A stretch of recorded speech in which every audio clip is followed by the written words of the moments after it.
guys, thanks very much for joining me for my September reads. It is raining and stormy here and I absolutely love it.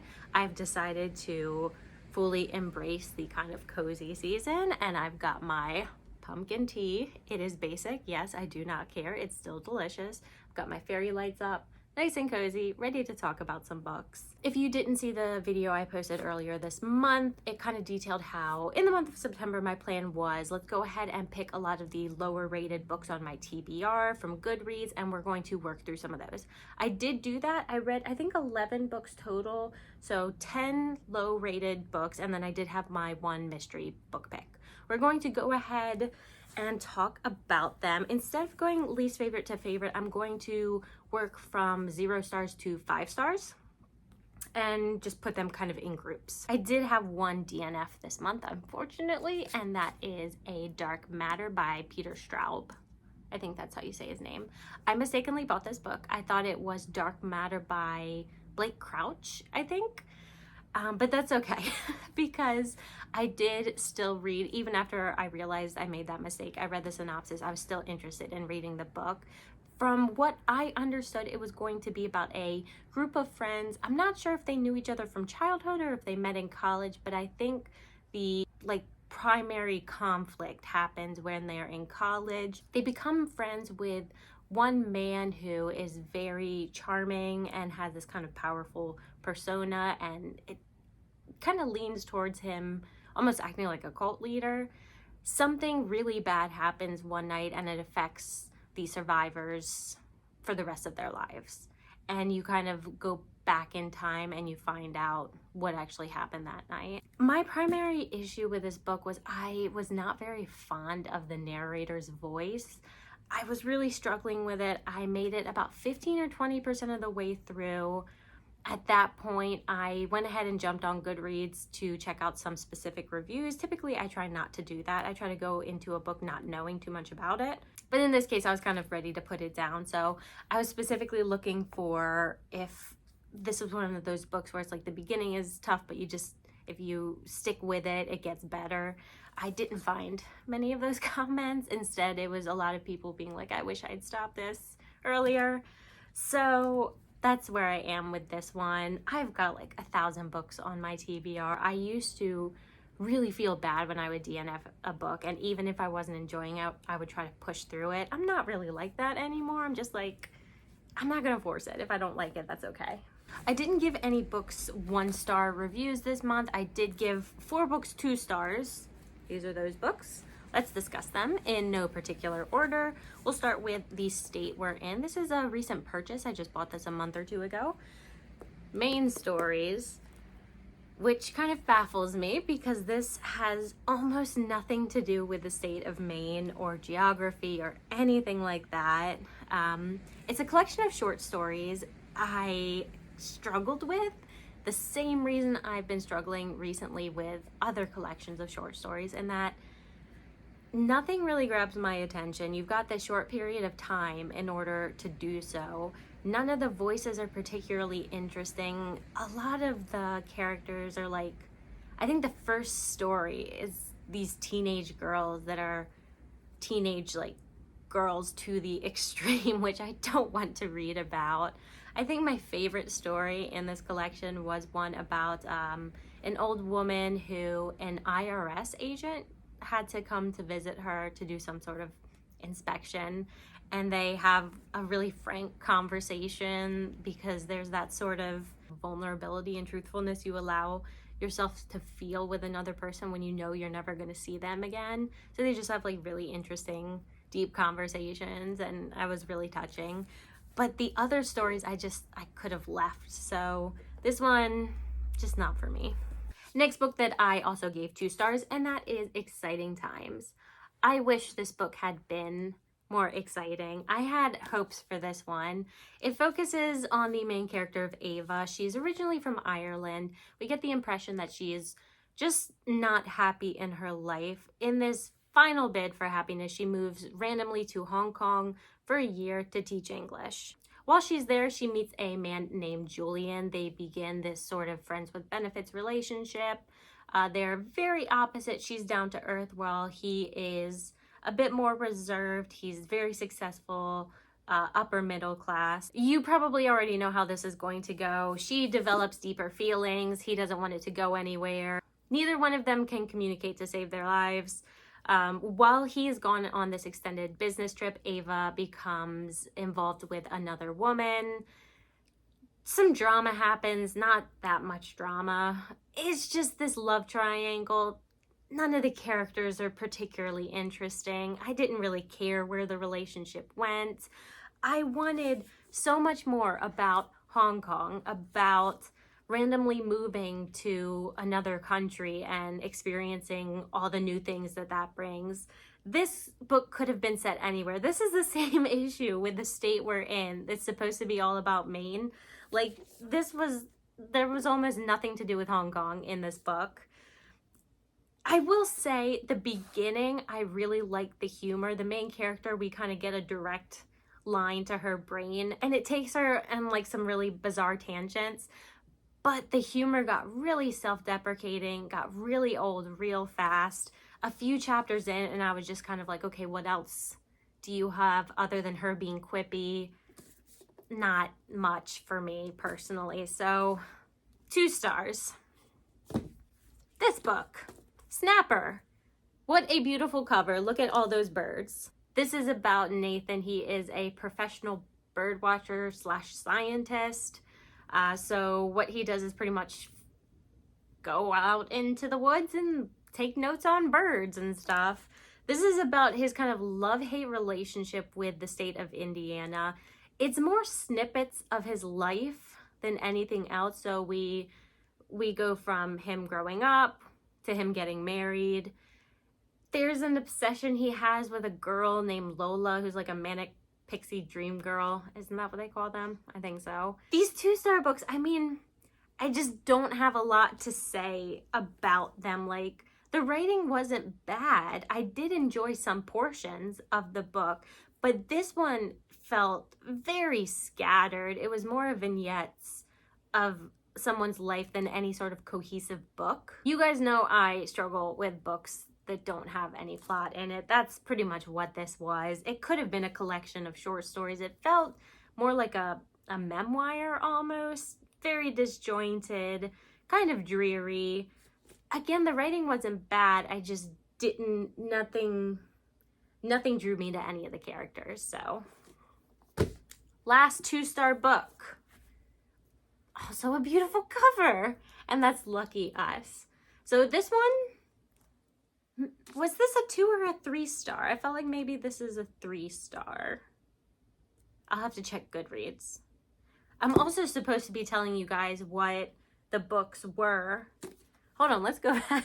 Because I was gonna like I've been telling you what I rated them, but I wanted to tell you guys what they were originally rated. I have like my laptop here. This was 2.98, so overall on Goodreads. The state we're in, 3.04. Snapper was 3.22. Exciting Times, 3.25. And then this one, 3.22.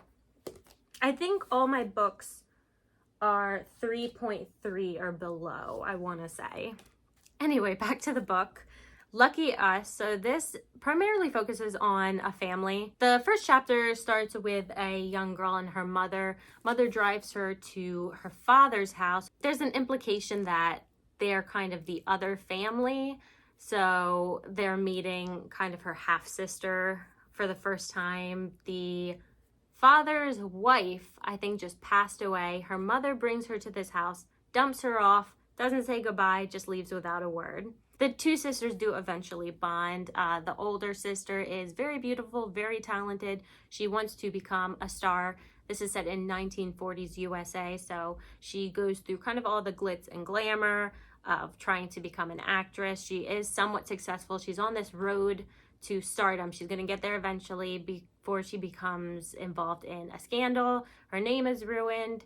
She's kicked out of Hollywood. They move to Chicago or New York, one of them. Up to this point in the book, we are following kind of a specific timeline where it's easy to keep track of the years going by.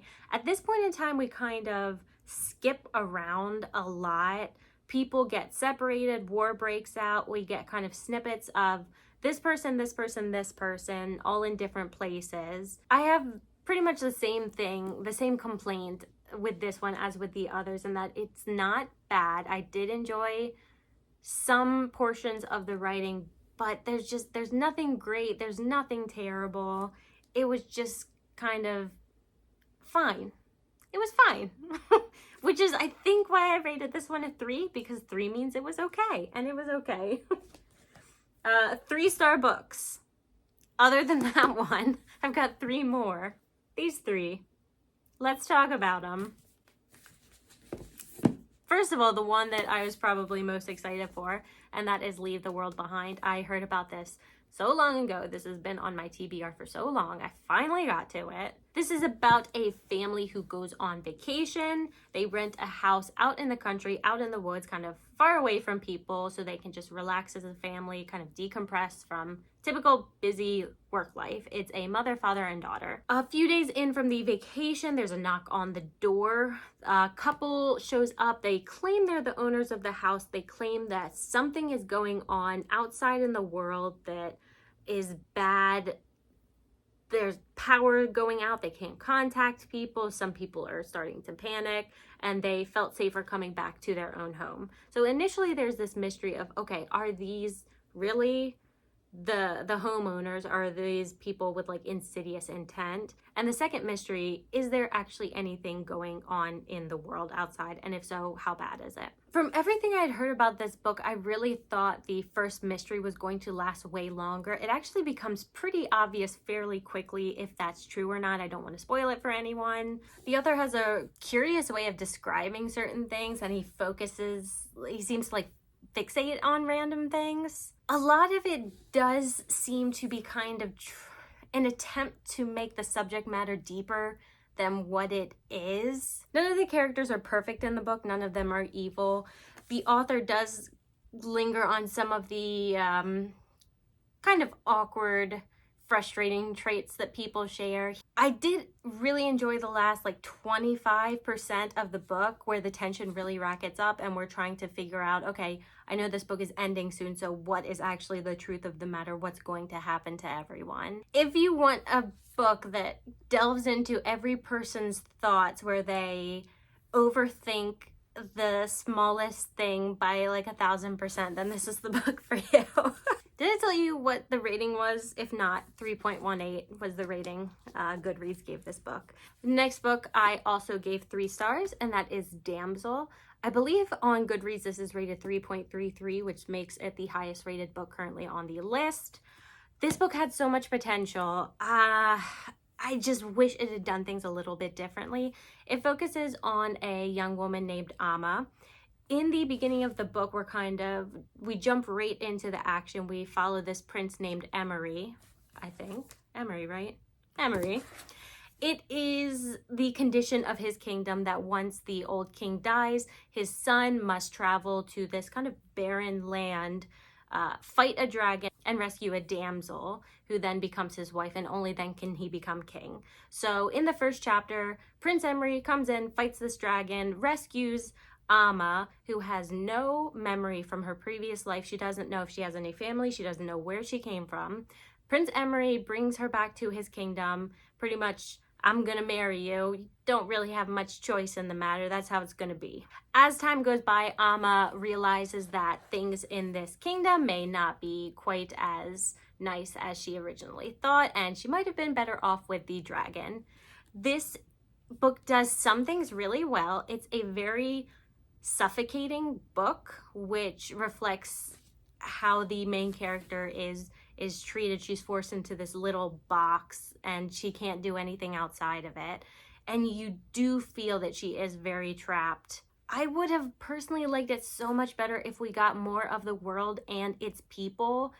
What I struggled with this book is it's essentially her getting like beat down again and again and again. She doesn't really have any allies. Like, give me an underdog story. I love that. Give me someone beating the odds, but let them have a friend or an ally. It just felt like no matter what action she took in this book, it was always going to end badly for her. And I didn't really like kind of rooting for her with the inevitability of that. I just would have liked a little bit more brevity to balance this book out. It is pretty dark. And it's not dark as in, I mean, terrible things do happen in this book, but it's not like there's a ton of like gore and blood and violence. There's some, but it's just very, again, claustrophobic. It's very, this person is kind of losing their spark and they're being ground down to embers. I don't know if that explains it well, but it did so many things well, and I wished it had just had some sort of hope where it just, I don't know, it felt, this book was like all shadows and there was no light, and it just needed a little bit of hope in it. So I think this would be like 3.5. And then the last book that I gave 3 stars, and that is Catherine House. This is a sort of dark academia book. Catherine House is a school set out in, I think, rural Pennsylvania. It's very exclusive, very secretive, but it is known for kind of pumping out a lot of really important, really learned people, like scientists and politicians, stuff like that. In exchange for not having any contact with the outside world for 3 years, you are able to study here without paying a cent. It doesn't cost you anything. And in return, you just have to dedicate yourself entirely to learning. Now, no one can quite figure out the criteria for acceptance into this school because the main character, while she is bright, it's clear that a lot of the people accepted into the school have really high marks, have really good grades, are very intelligent. This is a girl who's kind of gone through her life not really trying, not really excelling, just kind of blasé. As you may have guessed, some strange things start happening in the school. Students are placed in isolation for several weeks if they do something wrong. There's kind of group hypnotherapy. In the past, the school had received controversy because it was engaged in some sort of scientific experiments that weren't deemed appropriate. The main character is where I really struggled with. She is just such a passive character. She starts to realize that things are not as they seem and bad things are happening here, and yet she doesn't seem to care or take any action or do anything different because of these realizations. The book does a lot of telling over showing. I kept reading because the promise of this kind of secretive, exclusive school set out in the wilderness sounded interesting, and I kept kind of waiting for more interesting things to happen, but the book is so repetitive. It's really just like students studying and eating and drinking and studying and eating and drinking, and it's like 2/3 of the book consists of that. The odd moments that occur are just not impactful enough to sustain a book of this size, and it's not that long of a book. It's just you go so far between anything odd happening. The first 90% just really dragged. The last 10% was great. The last 10%, I was like page to page, I was like, okay, what's gonna happen? But it was a struggle to get through the majority of it. So for me, good things, bad things, it was okay. It was what it was. Now, I didn't give any books 5 stars this month, but I did give 3 books 4 stars. These are said books. We will get started with the one that's probably the biggest surprise, and that is 1,000 Pardons.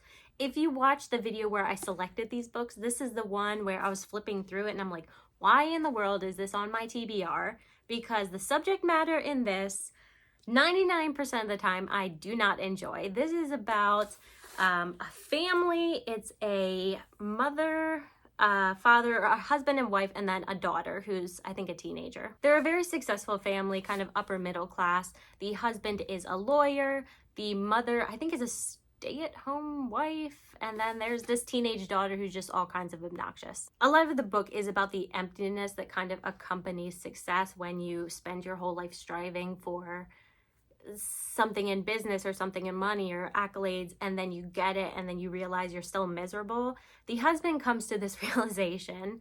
He tries to have an affair with one of the women he works with.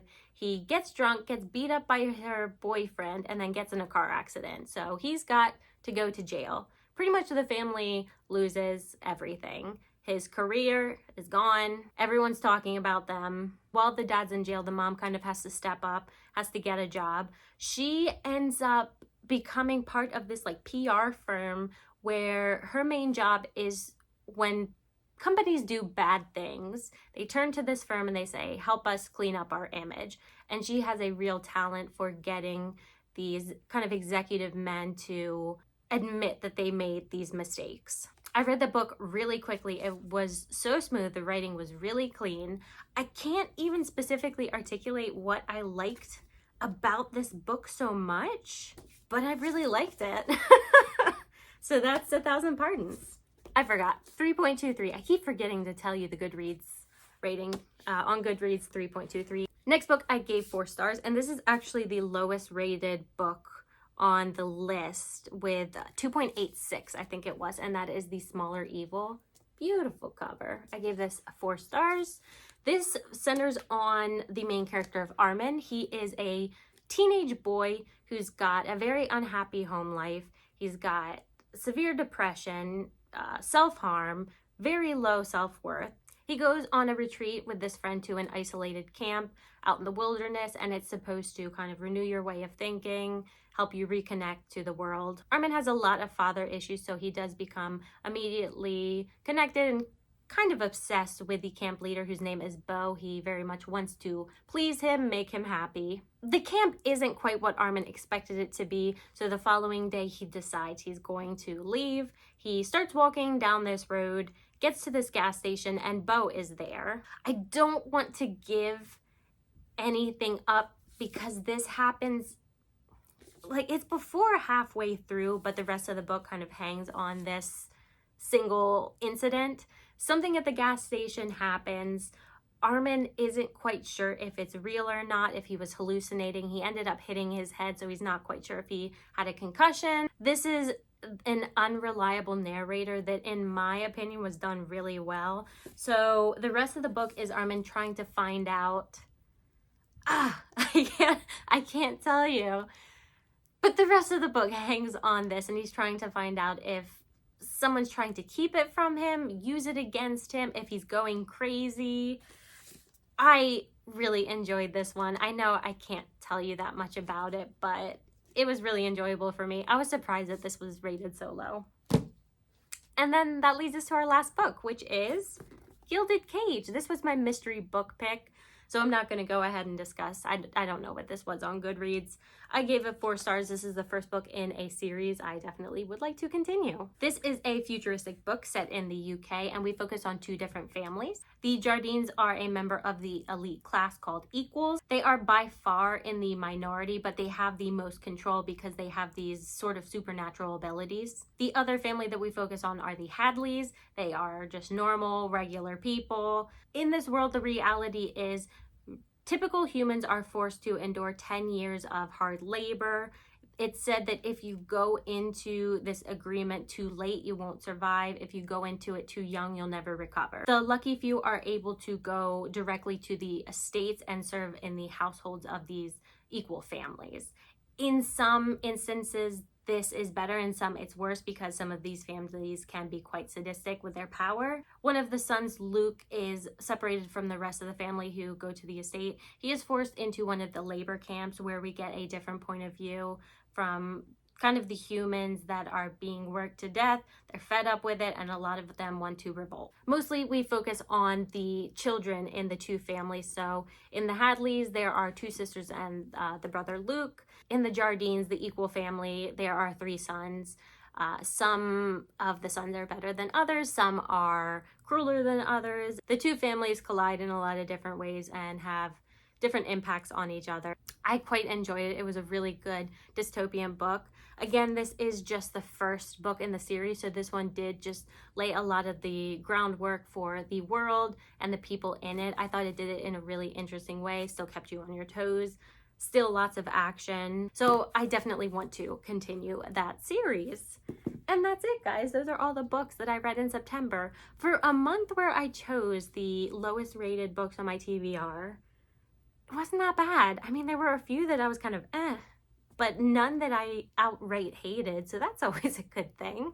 But thanks for sticking with me through this, guys. I appreciate it. I'm glad I did it. Kind of pushed myself to do something different here. I hope you guys enjoyed it. And I will see you guys next time. Bye.